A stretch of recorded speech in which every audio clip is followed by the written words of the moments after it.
ശ്രീ ബിനോയ് കുഞ്ഞുമോൻ, താങ്കൾ ഒരു വ്ലോഗറാണ്. താങ്കളുടെ എന്താണ് ഉള്ളടക്കം, അല്ലെങ്കിൽ സോഷ്യൽ മീഡിയയിൽ കൂടി താങ്കൾക്ക് പറയാനുള്ള ഉള്ളടക്കം എന്താണ് എന്നുള്ളത് വ്യക്തമായ ധാരണയിൽ തന്നെയാണോ താങ്കൾ തിരഞ്ഞെടുത്തത്? കാരണം ഇപ്പോൾ നമ്മൾ കണ്ടുവരുന്ന ഒരു പ്രവണത, വളരെ ചെറിയ കുട്ടികൾ പോലും എന്തെങ്കിലുമൊക്കെ ദിവസേന നടക്കുന്ന എന്തെങ്കിലും കാര്യങ്ങളൊക്കെ അവർ അനുഭവങ്ങളായി പങ്കുവയ്ക്കുന്ന ഒരു പ്രവണത കാണുന്നുണ്ട്. പലപ്പോഴും പൂർണ്ണമായ ഒരു വാചകത്തിൽ കൂടി അവർക്ക് പറയാൻ പോലും കഴിയുന്നില്ല, അതുപോലും ഹിറ്റാകുന്ന ഒരു പ്രവണത വരുന്നു. അതുകൊണ്ട് കൃത്യമായി ഇത്തരത്തിൽ ഈ സോഷ്യൽ മീഡിയ ഇൻഫ്ലുവൻസേഴ്സ് അവരുടെ ഉള്ളടക്കം എന്താണ്, അത് കൃത്യമായ രീതിയിൽ സമൂഹത്തിലേക്ക് പാസ് ചെയ്യണം എന്നുള്ള ധാരണയിൽ തന്നെയാണോ താങ്കൾ അടക്കം ഇത്തരം ആശയങ്ങൾ പ്രചരിപ്പിക്കാൻ തീരുമാനിച്ചത്?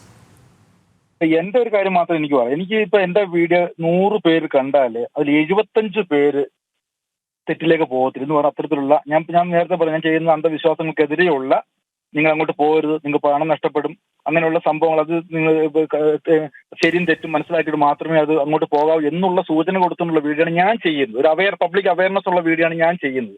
അതുകൊണ്ട് എനിക്ക് ധൈര്യപൂർവ്വം, ഞാൻ ആസ് എ ബ്ലോഗർ എന്ന രീതിയിൽ എനിക്ക് ധൈര്യപൂർവ്വം പറയാൻ പറ്റും, ഞാൻ സാമൂഹ്യ പ്രതിബദ്ധതയുള്ള വീഡിയോ ആണ് ചെയ്യുന്നത്. പക്ഷെ മറ്റു പലരും അങ്ങനെ ആവണമെന്നില്ല. വീട്ടിൽ നടക്കുന്ന അല്ലെങ്കിൽ ഭാര്യയും ഭർത്താവും തമ്മിലുള്ള വീഡിയോ ഒന്നും കാണത്തില്ല.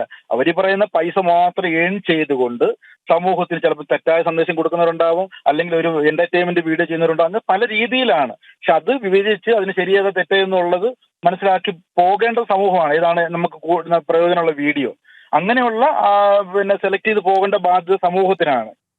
എന്നെ സംബന്ധിച്ചിടത്തോളം ഞാൻ ശരിക്കും പറഞ്ഞാൽ അങ്ങനെയാണ് ഒരു സാമൂഹ്യ പ്രതിബദ്ധതയുള്ള വീഡിയോ ആണ് ചെയ്യുന്നത്. പക്ഷെ മറ്റു പലരും ഈ പറയുന്ന അരുൺ സാർ പറയുന്നത് ശരിയാണ്. ഒരുപാട് ഇതാണ് നമ്മുടെ വിശ്വാസം, ഇതിൽ മുന്നോട്ട് പോയി കഴിഞ്ഞാൽ നിങ്ങൾക്ക് ഇതാണെന്നൊക്കെ ചെയ്യുന്ന തെറ്റായ പ്രവണത കൊടുക്കുന്ന ഒരുപാട് ആൾക്കാരുണ്ട്. അതൊന്നും ചെയ്യാൻ ഒക്കത്തില്ല. സാമൂഹ്യ മാധ്യമങ്ങളിൽ കടിഞ്ഞാണ് ഈ പറയുന്ന പോലെ ടെലിവിഷൻ ചാനലുകൾക്ക് ഒരു രജിസ്ട്രേഷൻ ഏർപ്പെടുത്തുന്ന പോലെ ഈ യൂട്യൂബ് ചാനൽ അങ്ങനെയുള്ള സോഷ്യൽ മീഡിയയ്ക്ക് ഉണ്ടെങ്കിൽ മാത്രമേ നമുക്കൊരു നിയന്ത്രണം കൊണ്ടുവരാൻ പറ്റത്തുള്ളൂ. ഒരുപാട് കാര്യം ഞാൻ ഉദാഹരണത്തിന് പറയാം. ഒരു വീട്ടിൽ തന്നെ ഇപ്പൊ 5 യൂട്യൂബ് ചാനൽ നടത്തി ജീവിക്കുന്ന എത്ര പേരുണ്ടെന്ന് അറിയാമോ? കാര്യം ഒരു മാനദണ്ഡം ഇതിനകത്തില്ല. ആർക്ക് എപ്പോഴും ഒരു ഇമെയിലൂടെ ഉണ്ടേ തുടങ്ങും. ഒരു നിയന്ത്രണവും ഇല്ല, ഒരു രജിസ്ട്രേഷനും ഇല്ല, ഒരു ബാധ്യതയും ഇല്ലാത്തൊരു സംഭവമാണ്. പക്ഷെ ഇതിനകത്ത് ഒരുപാട് തെറ്റായ സന്ദേശങ്ങൾ സമൂഹത്തിൽ ഇത്തരത്തിലുള്ള ആൾക്കാർ കൊടുക്കുന്നുണ്ട്, പറയാതിരിക്കാൻ വയ്യ.